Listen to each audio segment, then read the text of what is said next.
Sorry. আমি কি বসতে পারি? Yes yes, of course, please sit down.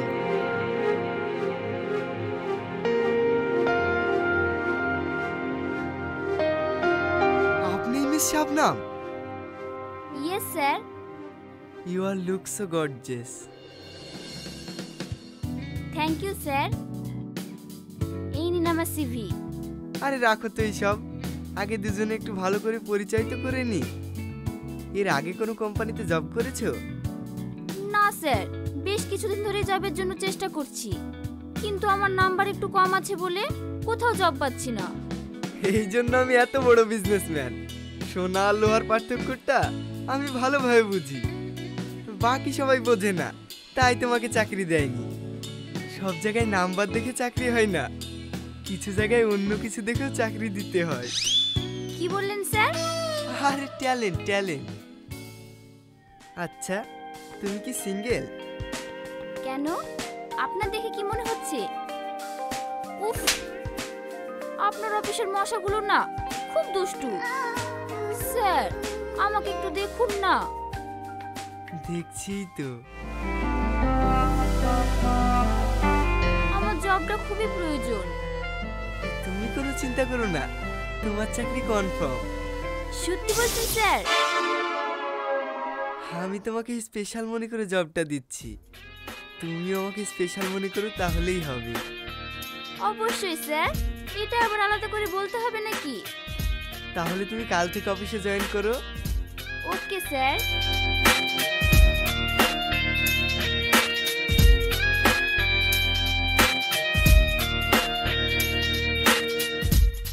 উফ, মেয়েটা অফিসে থাকলে সারাদিন মেজাজটা ফুরফুরে থাকবে।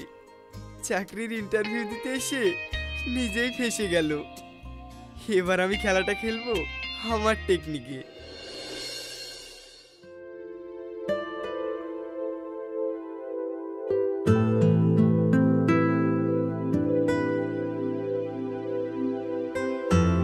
স্যার কিছু বলছেন?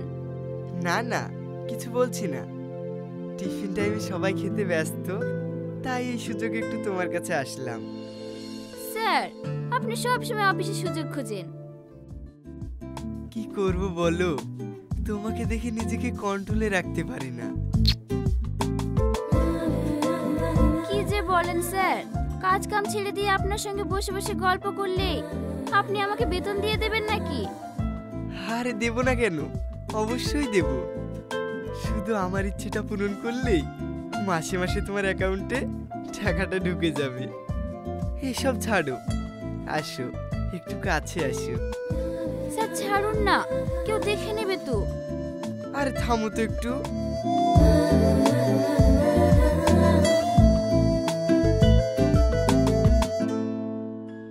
স্যার আজকের মতো থাক, আবার অন্য দিন। এখন আমায় ছাড়ুন। না, তোমার যাওয়া হবে না। কোথায় যাচ্ছ? থামো, একটু থামো। আরে থামো না, তুমি বুঝতে পারছো না কেন? কি স্যার, আপনি কি করছেন? আরে তুমি? হ্যাঁ স্যার, আপনার জন্য চা নিয়ে এসেছিলাম। আপনি তো আমার হাত ধরে ছাড়ছিলেনই না। আমি আসি।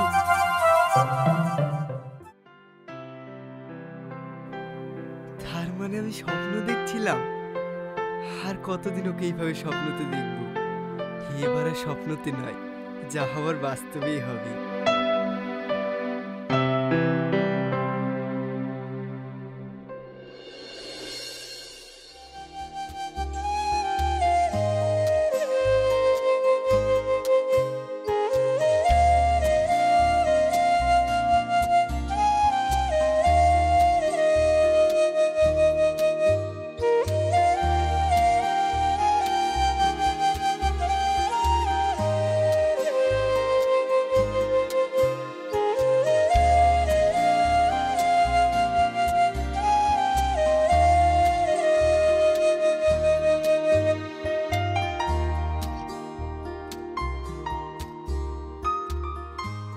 স্যার আপনি এখানে? একা একা এসে লাঞ্চ করছো?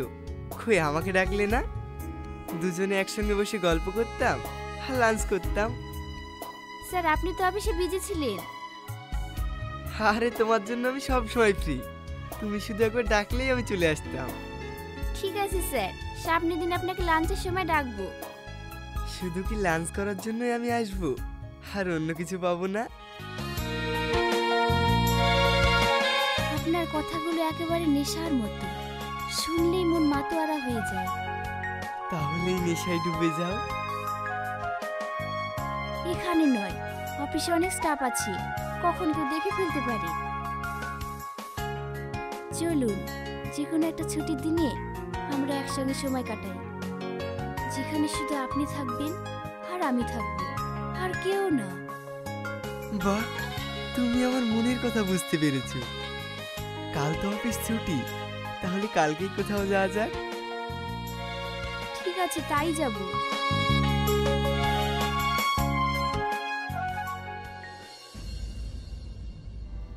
শাবনাম, আজ তোমাকে এত কাছে পেয়ে মনে হচ্ছে পৃথিবী সব কিছু পেয়ে গেছে। তোমার চোখের দিকে তাকিয়ে আমি নিজেকে ধরে রাখতে পারছি না, আমি শেষ হয়ে যাচ্ছি। তোমাকে তো শেষ করতে এখানে নিয়ে এসেছি। শেষ করতে মানে? আরে আমার মাঝে তোমাকে হারিয়ে দিতে চাই। আরে আমিও তো সেটাই চাই।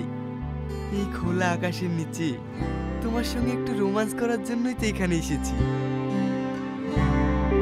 তবে অত দূরে কেন, কাছে এসো।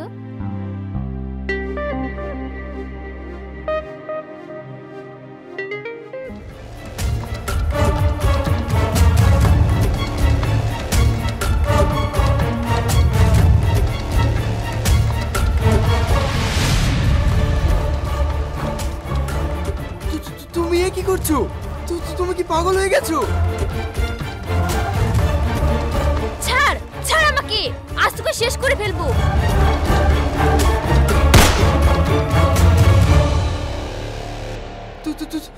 তুমি এমন করছো কেন? তুমি কি চাও আমার কাছ থেকে? তুমি কি চাও? বদলা। বদলা মানে? আমি কি করেছি?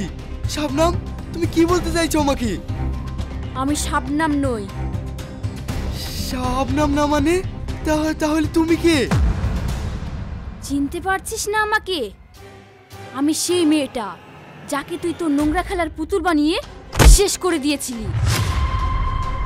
আমি তো কিছুই বুঝতে পারছি না, কি বলছো তুমি? বুঝতে পারছিস না? আরো ভালো করে বোঝাবো। মনে পড়ে সেদিনের কথা?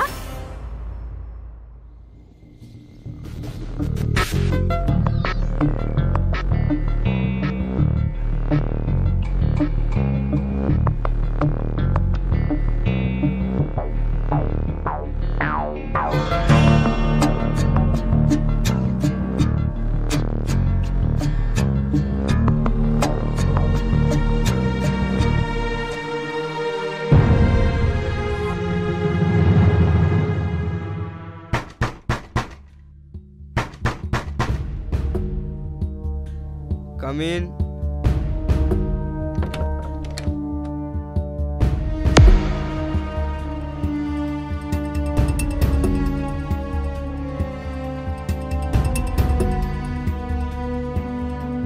স্যার, আজকের ফাইল।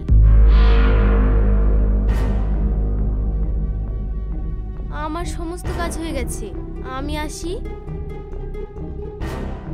আরে অত তাড়া কিসের? একটু বসো।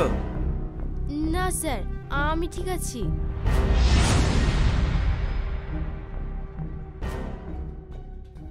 আরে তুমি এত ভয় পাচ্ছ কেন? বসো। আরে বসো না। সারাদিন কত পরিশ্রম করো। নাও এটা খাও, দেখো ভালো লাগবে। না না, আমি এসব খাই না। আরে খাও, এটা খেলে শরীরের সাথে সাথে মনটাও রিল্যাক্স পাবে। দেখবে একটা অন্য দুনিয়ায় চলে গেছে। আমাকে যেতে দিন, আমার দেরি হয়ে যাচ্ছে।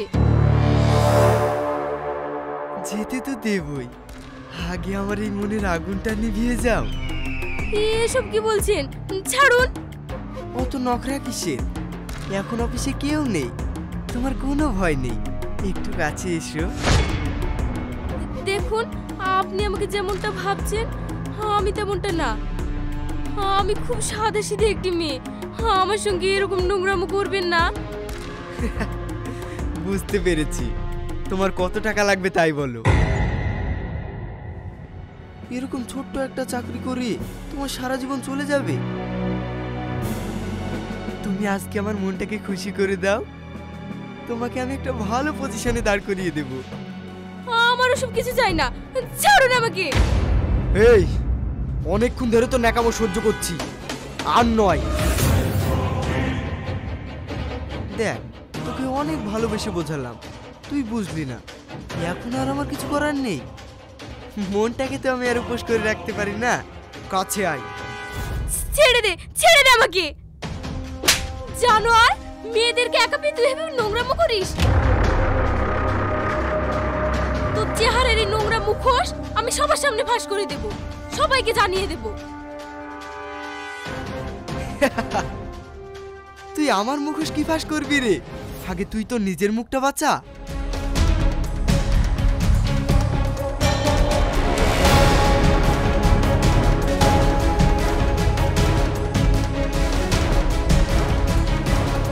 তুই আমার সঙ্গে এরকম করলি, তোর এই রূপ যৌবন যাতে কেউ স্পর্শ না করতে পারে, আমি সেই ব্যবস্থাই করছি।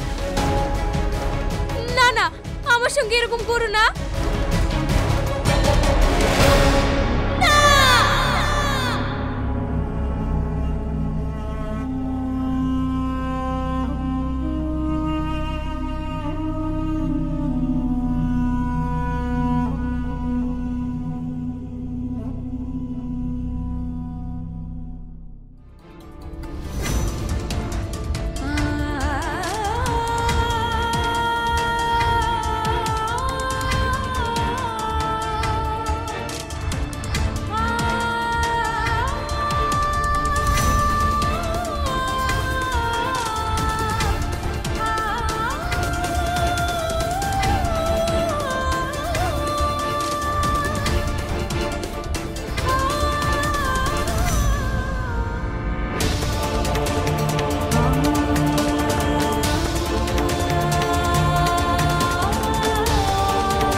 মর্মান্তিক অবস্থা।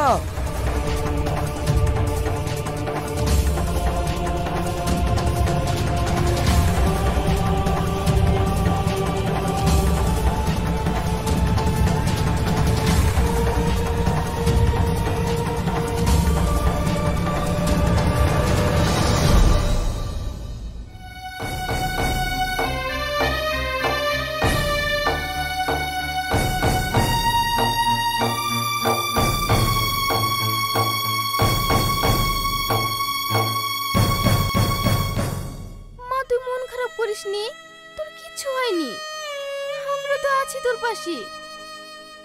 এইভাবে আর আমাকে মিথ্যে সান্ত্বনা দিও না মা, আমার জীবন তো পুরো শেষ হয়ে গেল। কিচ্ছু হয়নি, সব ঠিক হয়ে যাবে, সব ঠিক হয়ে যাবে, তুই শান্ত হ। কিচ্ছু ঠিক হবে না মা, আমার এই মুখ পুড়ে শেষ হয়ে গেছে। এই অভিশপ্ত জীবন নিয়ে আমি কি করে বাঁচবো? মারে, তুই এমন ভাবে বলিস না। আমরা তোর বাবা মা হয়ে তোকে আমরা এই কষ্টে দেখতে পারবো না। আমি দেখছি কি করা যায়, তুই কাঁদিস না মা, তুই কাঁদিস না। আমি কিভাবে শান্ত থাকবো? আমার জীবন তো পুরো শেষ। আমি এখন বেঁচে থেকেও জীবন তো লাশের মতো। আমার নিজের চেহারাও আমার কুৎসিত লাগছে। আমার এই চেহারা নিয়ে আমি বাইরে বেরোবো কিভাবে? আমার নিজেকে ঘেন্না লাগছে। আপনি অত ভেঙে পড়বেন না, শান্ত হন। ডাক্তার বাবু, আমার মেয়ের কি মুখ ঠিক করানো যাবে না? এর কি কোনো চিকিৎসা নেই? আধুনিক চিকিৎসার মাধ্যমে ওর চেহারা আমরা পরিবর্তন করতে পারবো। ওনার ফেস সার্জারি করাতে হবে, এতে ওনার মুখ পুরোপুরি ঠিক হয়ে যাবে। হ্যাঁ ডাক্তার বাবু, আপনারা যে কোনো ভাবে আমার মেয়েকে ঠিক করার ব্যবস্থা করুন। কিন্তু এই সার্জারি অনেক ব্যয়বহুল। আপনারা যদি পারেন রিসেপশনে কথা বলুন, এখনকার চিকিৎসা বিজ্ঞান সব কিছু করতে পারেন। তাও কত টাকা লাগবে? ধরুন 10 লাখ টাকা মতো। কিন্তু অতগুলো টাকা আমরা কোথায় পাবো? ঠিক আছে, আপনার আলোচনা করে রিসেপশনে জানান।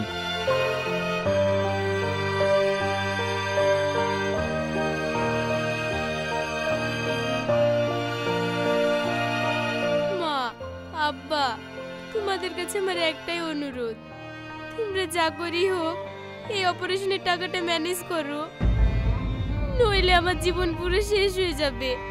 আমি আর এই কষ্ট নিয়ে থাকতে পারছি না।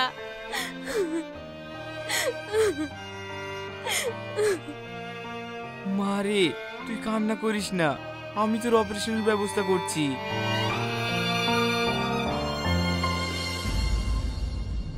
মনে পড়লো? কিন্তু তুমি তো সেদিন মরে যাইনি, বেঁচে ছিলাম। নিজের ফেস চেঞ্জ করে তোর অফিসে চাকরির ইন্টারভিউ দিতে এসেছিলাম। তুই কি ভেবেছিলি আমি ইন্টারভিউ দিতে এসে তোর ফাঁদে পড়ে গেছি? না, তুই আমাকে চাকরিতে রেখে নিজেই নিজের জালে ফেসে গেছিস। এটাই তো ছিল আমার প্ল্যান। তাই তো আমি রানী নয়, হানি সেজে তোর কাছে এসেছিলাম। আমি ভালোভাবে জানতাম তোর মতো চরিত্রহীন লোক কোন ফাঁদে পা দেবে, আর আজ তোকে তোর নিজের লোভই শেষ করবে। আমি চাইলে তোর অফিসে তোকে শেষ করে দিতে পারতাম, কিন্তু তোর মতো আমি বোকা না। তোকে মারার কোনো প্রমাণ আমি রাখতে চাই না, তাই তো তোকে এখানে আনা। তুই কি ভেবেছিলি তোকে নিয়ে আমি এখানে রাসলীলা করতে এসেছি? হাহ। আমার ভুল হয়ে গেছে, আমাকে ক্ষমা করে দাও, প্লিজ আমাকে ছেড়ে দাও। তুই কি ভেবেছিস তোকে ছেড়ে দেওয়ার জন্য এত প্ল্যান করে এনেছি? দেখ, তোকে আমি ছেড়ে দিতাম, কিন্তু একটা কথা জানিস তো, কুকুরের লেজ ঘি দিলেও ষাট হয় না। আজ যদি তোকে আমি ছেড়ে দিই, তাহলে তো আমার মতোই আরো 5টা মেয়ের জীবন এইভাবে নষ্ট করে দিবি। তাই তোর মতো জানোয়ারের বেঁচে থাকার কোনো অধিকার নেই। তোকে আমি তোর আসল জায়গায় পাঠাচ্ছি।